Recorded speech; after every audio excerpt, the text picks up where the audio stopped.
Biden and Trump will easily win Michigan primaries. CNN projects President Joe Biden and former President Donald Trump will win their respective parties' primaries in Michigan on Tuesday, CNN projects. Biden overcame an activist-led push to lodge protest votes over his response to Israel's war with Hamas. Although the effort was at roughly 15% of the vote as of 9:30 p.m., Biden is on a glide course to the Democratic nomination for a second term, while the former president barrels toward the GOP nod for the third straight election. Trump's win further shuts the door on former South Carolina Governor Nikki Haley's hopes of building momentum ahead of next week's Super Tuesday contests, when more than one-third of the party's delegates are at stake.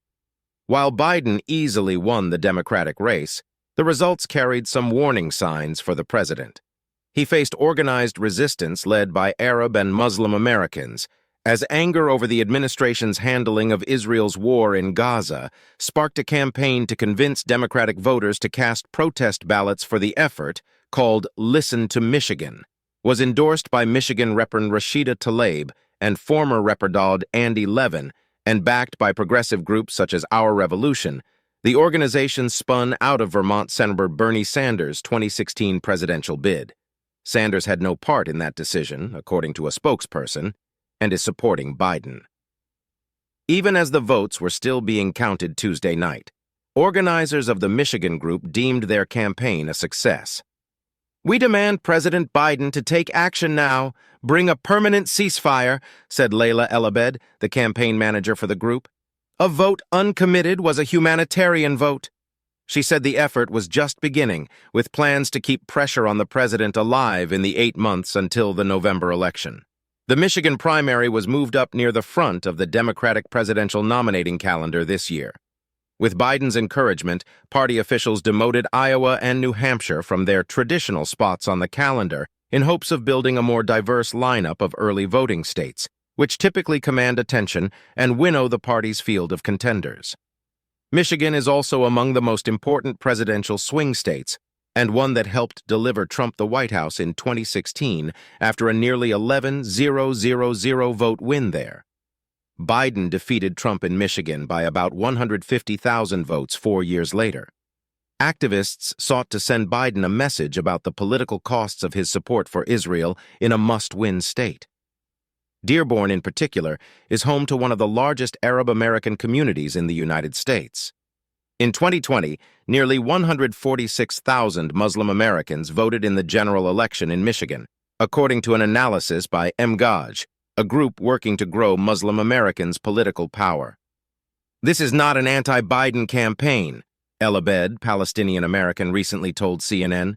"It's a humanitarian vote. It's a protest vote. It is a vote that tells Biden and his administration that we believe in saving lives." Biden, meanwhile, has put political muscle into Michigan, where the Democratic governor, Gretchen Whitmer, was on his 2020 vice presidential shortlist and won re-election easily in a 2022 race in which her support for abortion rights played a central role. The president walked the picket line with the United Auto Workers Union in Michigan in September during a strike against major auto manufacturers.